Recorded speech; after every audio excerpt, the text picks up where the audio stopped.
Découvrez un extrait exclusif de ce livre audio et profitez d'un essai gratuit sur Audible via le lien dans la description. Je vous écoute. Le voisin enfile son visage d'annonce de fin du monde et se penche à mon oreille, sans doute pour que les merles ne nous entendent pas. Son visage n'avait pas tort. La fin de notre monde est proche. Une fois Gustave parti, mes mains finissent de préparer la soupe, mais mon esprit est ailleurs. L'impasse des Colibris est un appendice que seuls les riverains empruntent. On y trouve 6 maisons, que leurs façades affublées d'une porte et de 2 fenêtres font ressembler à des visages stoïques.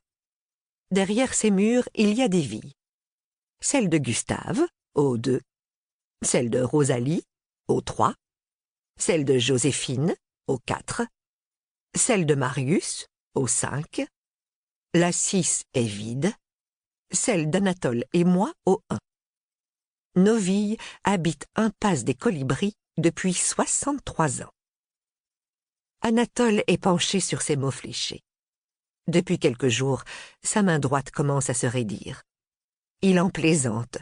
La gauche va enfin avoir une utilité après une vie passée dans l'ombre de sa rivale.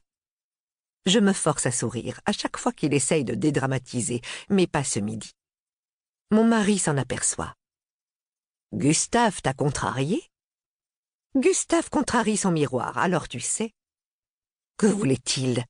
Il y a des années qu'il n'a pas mis les pieds ici, il devait avoir une bonne raison. J'hésite. Je crains que la nouvelle n'aggrave son état. Mais son regard ne me laisse pas le choix. Je pose le bol de potage devant lui et emprunte un ton détaché. Ils vont raser l'impasse des Colibris.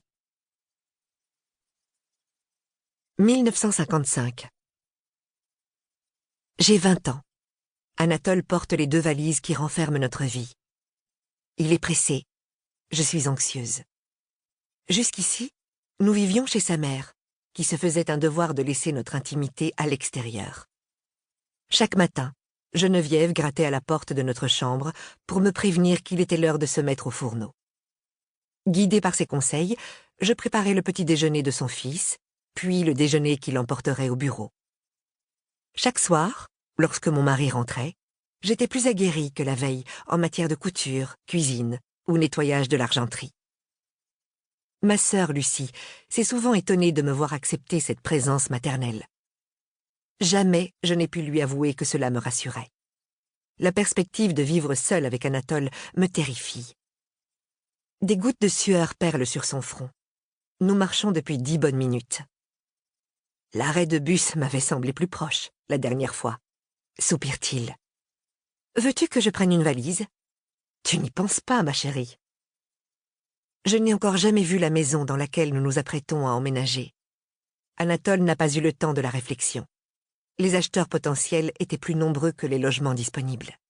Il a signé immédiatement après la visite et annoncé la nouvelle le soir même, au dîner. Sa mère s'est enquise de la taille de la cuisine. Anatole a esquissé un croquis afin que je puisse me projeter. Le séjour donne sur le jardin, où il compte construire une terrasse.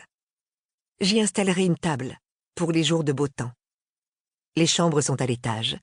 La plus grande offre une vue sur la place. La place. La voilà, face à moi. Un immense tapis d'herbe et de pâquerettes au centre duquel 3 épicéas géants se laissent paresseusement bercer par le vent de printemps. Tout autour, les pruniers font la ronde dans un feu d'artifice de fleurs roses.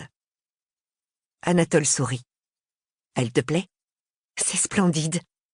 Notre maison est juste là. Impasse des Colibris. Le numéro 1 fait l'angle. Un cube blanc posé sur un carré de verdure. Je sens le regard de mon mari sur moi. Il guette ma réaction. Je commande à mon cerveau un sourire. Il me livre des sanglots. Anatole lâche les valises et me saisit doucement par les épaules. Que se passe-t-il, ma chérie? Pour toute réponse, je lui offre un délicat reniflement de cochon. Tu ne veux plus vivre avec moi? Bien sûr que si, parviens-je à articuler entre 2 hoquets. Mais alors, pourquoi pleures-tu? Je m'empare du mouchoir brodé à ses initiales qu'il me tend et j'essuie mes larmes et mon nez. Je veux vivre avec toi, Anatole. C'est juste que je suis morte de peur. Je ne suis pas sûre d'être une épouse à la hauteur. Anatole fronce les sourcils. J'aurais mieux fait de... Livre audio complet gratuit disponible en description de cette vidéo.